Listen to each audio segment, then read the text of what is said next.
बाई, हे काही झाडू पोछाचं काम गिम आहे का हो बाई? हो हो, काम तर आहे, पण झाडू पोछाचं काम आहे. सकाळी याल का तुम्ही? तुमचं नाव काय आहे आणि तुम्ही कुठे राहता? काय नाव? शिल्पा लांडगे आहे. मी तर अशी खेड्यावरच राहते. तर मला नाही का कामाची लय गरज आहे. तर मला एका जणांनी सांगितलं इथं मोठं घर आहे बा, तर त्याच्या इथं कामाली बाई पाहिजे, म्हणून मी तुमच्या इकडे आली होती हो बाई. मग तुम्ही सकाळी येऊ शकणार का? तुम्ही तर खेड्यावर राहता. अहो बाई, येईन ना मी सकाळीच येईन. आमच्या गावातून सकाळची 6 वाजताचीच बस आहे. आम्ही लगेच त्या बसनंच येत जाईन. पण मला नाही का कामाची लय गरज आहे हो, सांगा मला. बरं बरं, तुम्हाला माहिती आहे ना, ह्या घरची मालकी मी तर राहत नाही, मुंबईला राहते आणि त्यांचं ऑफिस घर मीच सांभाळते.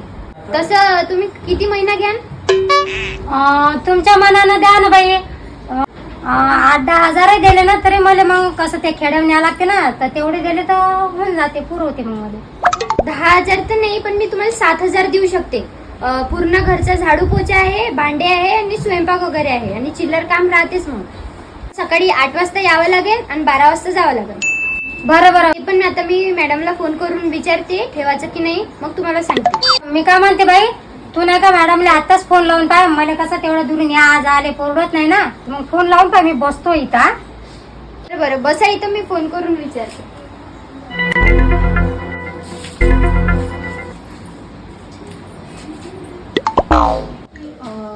हॅलो मॅडम, आपल्याला घरकामासाठी बाई पाहिजे होती ना? हो हो, ती बाई आली आहे. 10,000 मागत आहे. बरं, ठेवून घेऊ का मग? बरं ताई, हे बघा बाई, मॅडम 7,000 मानल्या, ठेवून घे म्हणते. त्या आधी 5,000 म्हणत होत्या.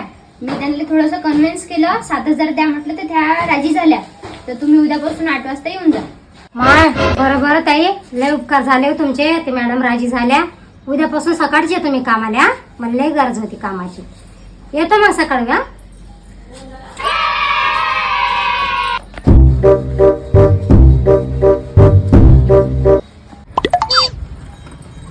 आता हे 7,000 दिले बाई. आता ह्या 7,000त 2,000चा किराणा, 1,000 रुपये सिलेंडरचे आणि 1,000 रुपये लेकराच्या कपड्याचे, असे करून तो हे सर्वच चालले जाते.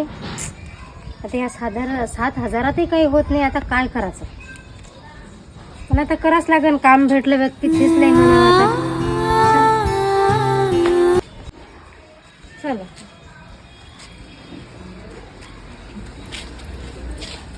ही बाई कोण आहे गड्या? ए बाई, इकडे ये बरं. तुम्ही मॅडम मला आवाज दिला का? हो, इकडे या बरं. कोण आहे तुम्ही आणि इथं कशा काय चालल्या? नाही, तू ह्या घरातून निघाली. ह्या घरात तू काम करत असते का? हो मॅडम, मी इथंच काम करते. आजच पगार झाला माझावाला. किती मिळाले हो बाई तुले? मॅडम मला नाही का, ते इथं एक मुलगी आहे ना, त्या पोरीनं मला नाही का 7,000 रुपये महिना देते. मध्ये झाडू पोछा आहे आणि स्वयंपाक करून देते. 7,000 रुपये देते. बरं, इकडे या बरं. पहिले या इकडे. नेहा, मॅडम, तुम्ही अचानक कशा काय? तुम्ही गेल्या नाही घरी? तुमचा टाइम झाला ना, मी पगार पण दिला तुम्हाला. हो, त्यांचा टाइम तर झाला, त्यांना पगार पण दिला. पण किती पगार दिला बाई तू यांना? ओ मॅडम, मी 10,000 पगार दिला ना त्यांना. हो बाई, 10,000 पगार मिळाला का? नाही होत आहे. हे बघा, हे तुम्ही मोजून घ्यायला गेलता. हे बघा, 7,000 रुपये पगार आहे मला. काय ग नेहा? हो, यांनी मधामधात ते 3,000 माझ्याकडून नेले होते ना उसने, तर त्याच्यातलेच मी 3,000 काटले, म्हणून 7,000 दिले. या काय मधामधात पैसे नेतात, यांना आठवत नाही. ओ बाई, तू काय म्हणतो? मी तुझ्यापासून का पैसे नेले हो बिचारे? मी तर मंदात काच पैसे मागत नाही. माझ्या पगाराचे 7,000 रुपये दिले ना तुला मला. आणि तू 10,000ची काय बोली केली हो माझ्यासोबत? 7,000 रुपये महिना कबूल केला ना तू ना. मग मी 7,000 घेऊन चालले ना, आणि मंदात का नेल त्यापासून पैसे मी ना. काय ग नेहा, काय म्हणते ही बाई? मॅडम, खोटी बोलती ती बाई. यांच्यावर विश्वास करायला नाही पुरत. विश्वास कोणावर करायला पाहिजे आणि कोणावर नाही करायला पाहिजे हे मला चांगलं कळते. ती बाई खोटी नाही बोलत. बाई, केव्हापासून लागली तू ह्या घरी? 2-3 महिने झाले इथंच कामाला. हा, पण मला 7,000 रुपये महिना भेटू राहिला. मी मुंबईला राहते आता 3 महिन्यानंतर आताच आली. तर ह्या मुलीनं मला फोन करून सांगितलं होतं की 10,000 रुपये महिना मागते ती बाई. म्हणून मी म्हटलं लावून द्या तिला. आणि ह्या मुलीने असे केले. आणि नेहा 3 महिन्याचा पगार 9,000 तुझ्या पगारातून मी काटून घेणार.